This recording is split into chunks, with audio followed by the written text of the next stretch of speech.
Good evening and welcome to our Evensong. We have a reading to start this sermon with, which is going to be given by Hope.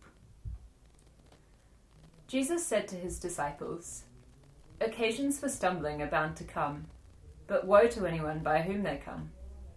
It would be better for you if 1,000,000 stones were hung around your neck and you were thrown into the sea than for you to cause one of these little ones to stumble." Thank you, Hope. I'd like to start by just thanking Max, the chaplain, for running the chapel this term. I'd like to thank the choir for the amazing job that they've done in pre-recording so much of their music, which will be used in different points throughout the lockdown period. And I'd like to thank Hope Whitehead and Becca Nichols for doing all the IT, which means that this is possible for us to do this. Max has been running a sermon series this term on the 7 deadly sins. On first glance, this is an odd series in a time of anxiety with the pandemic, living arrangements, isolation and cared for loved ones. But the more I think about it, it is actually very clever. I first remember during lockdown, which happened in Lent, it felt like a lack of ability to engage in the sacraments, attend church, see family, socialise with friends.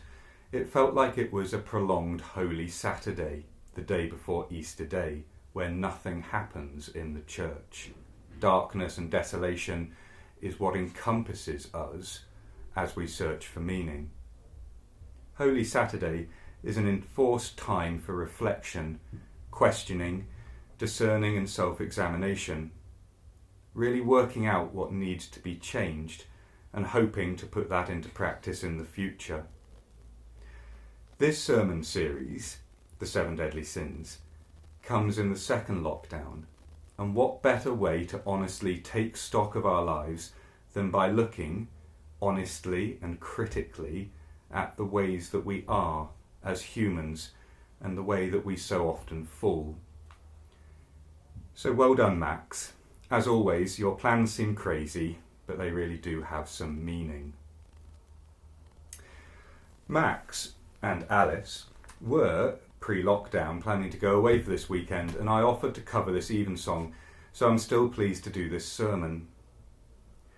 The deadly sin in question this week is lust. What is lust? It may be worth starting by saying what lust is not. It is not sex. It is not sexuality. It is not intimacy or relationship. We are all created by God, and Genesis tells us not only that we are created by God, but what God created was and is good. Lust is the opposite of relationship. It has nothing to do with our ability to love and be loved. Lust is self-serving, dehumanizing, power-based and selfish. Lust is using another or abusing another. Lust is cheapening sexual acts. Lust is sold by the media as control, power, empowerment, but really it is none of these things. My Christian faith tells me that there is something of God in all of us. All sin, no matter which of the 7 deadly sins, forgets this.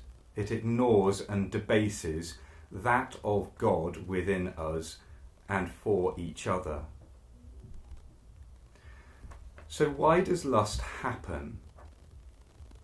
It's not enough to blame culture and media. There is a fallen state within all of us. There is temptation that is very real. Temptation not to embrace love. Temptation not to embrace God. Not to embrace what is healthy. To substitute love and relationship with quick fixes. Lust is something that is unsafe. It abuses others and ultimately abuses ourselves. Here's the controversial bit. I don't know if lust is more felt by or more acted on by heterosexual males than others, but it does seem to be the case. I don't know if the media targets heterosexual males or somehow heterosexual males are more weak and manipulatable than others. What I do know is that the destructive working out of lust involves weakness, abuse, self-serving, self-gratification at any cost and not decrying it. It so often seems to be the dominant preserve of the heterosexual male. One of the most important parts of my job at Queen's is as one of the 2 harassment and assault officers. Dr. Garrison, the other HAO, and I see hurt, abuse, destruction, devaluing, scarring of unchecked, uncaring and unthinking lust. We see the opposite of relationship, generosity, intimacy, love and gratitude, the opposite of the good of what we were created for. Tonight I'm speaking as a priest, a human and the head of welfare at Queen's. The 7 deadly sins are real. They move us, if unchecked, from a safe community into a self-serving, violent, uncaring and harmful place. If you are a Christian, think of them as the 7 deadly sins. If you are not, simply think of a secular, healthy community. Life, for all of us, is about challenge, care for others, and embracing this amazing creation of which we are part. Max has talked about virtues as well as sins this term. Which virtue deals with or combats lust? The answer is love, respect, wanting everything for someone else, not self, keeping others safe, sometimes being suspicious of self and challenging self, honesty and tenderness, not harm. It is the work of our life to grow and develop in love. The way we use life is to learn how to love better, recognise love better, and accept love better. The school of love, which is our life, prepares us to recognise, accept, rejoice in, desire, and focus on love when it is offered. Ultimately, love is offered to us at our death. Our success in the school of love is measured in how well or easily we can accept this ultimate love. Queen's is no different to any other institution. We are no different to any other human beings.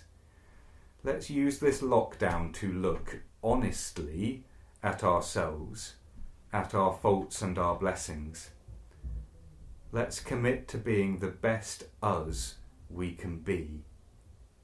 And if we can do that, my friends, we have found value in studying the deadly sins. Amen.